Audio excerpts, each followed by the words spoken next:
The night had the kind of silence that only comes when your life is louder than the room, and Michael felt it pressing against his chest as he slid onto the bar stool, still wearing the faint smell of baby shampoo and exhaustion. The day had been a long chain of small failures and quiet victories, packing a school lunch with the wrong sandwich, making it to work on time, smiling through a meeting he barely cared about, until it all landed here, in a dim bar in downtown Chicago, where he hoped the weight might loosen its grip for just 1 hour.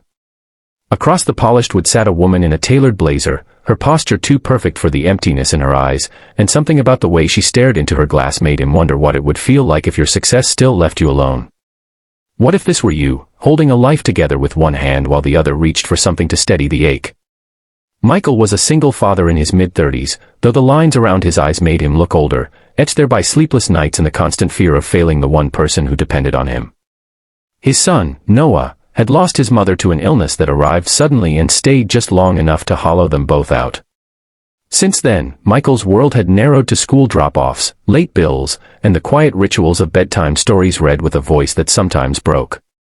That night at the bar was rare, almost reckless, but grief had a way of pushing people toward places where strangers could not ask for explanations. The woman beside him was Rebecca, though he did not know her name yet, only that her presence felt heavy with unspoken stories. She was the CEO of a fast-growing tech firm, the kind of leader praised in magazines for her sharp instincts and relentless drive. To the world, she had everything: money, influence, a future mapped out in bold lines, but the truth was messier. Years of choosing ambition over intimacy had left her with penthouse views and empty evenings. She had come to the bar after a bored dinner, still wearing the armor of confidence, but inside she felt like a child standing in a crowded room, unseen. If you were her, would you trade your success for one person who truly saw you? They sat side by side, two lives brushing against each other without intention, and the silence between them was oddly comforting. Michael noticed her hands tremble slightly as she lifted her glass, the way her smile never reached her eyes when the bartender checked in. Rebecca noticed the tired kindness in his face, the way he seemed to listen even when no one was speaking. They did not exchange words that night, not really, but there was a shared understanding in the air, a quiet acknowledgement that pain did not discriminate. When Michael left, he felt lighter than he had in months, and Rebecca watched him go with a strange sense of loss, as if something important had almost happened. The next day unfolded as usual for Michael, a blur of responsibility and routine, yet something had shifted. He found himself thinking about the woman at the bar, about how loneliness could wear such different disguises. Rebecca, on the other hand, could not shake the memory of his presence. She returned to the bar the following night, telling herself it was coincidence, but deep down she knew she was searching for the feeling she had lost. When Michael walked in, surprised and unsure, it felt like a second chance knocking softly. Over the weeks that followed, their lives began to overlap in tentative ways. Rebecca learned about Noah, about the nights Michael fell asleep sitting on the floor outside his son's room, listening for nightmares. Michael learned about Rebecca's climb to the top, about the relationships she had sacrificed along the way, convinced she could build a family later. There were moments of awkwardness, of fear, because opening up meant risking more pain, but there was also laughter, the kind that sneaks up on you and reminds you that you are still alive. If you stood where they stood, would you dare to hope again? Their connection did not erase their struggles. Michael still worried about money, about being enough for his son, about letting someone into a life already full of responsibility. Rebecca wrestled with guilt, with the realization that success had cost her years she could never reclaim.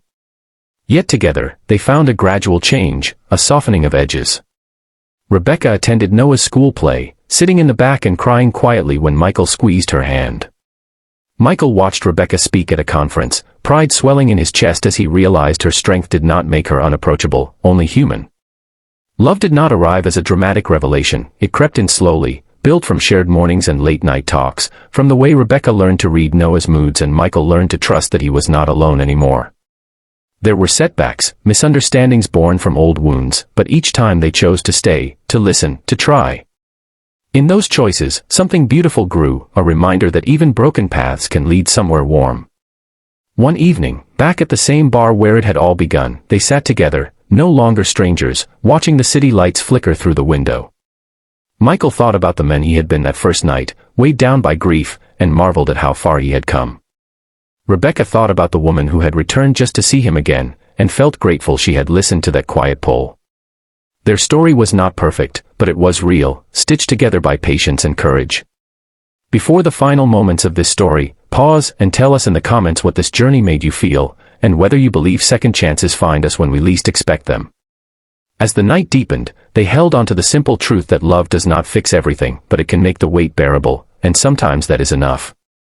If this story reached into your heart and stirred something tender or hopeful, please like, comment, share, and subscribe, so more stories of quiet courage and unexpected connection can find those who need them most.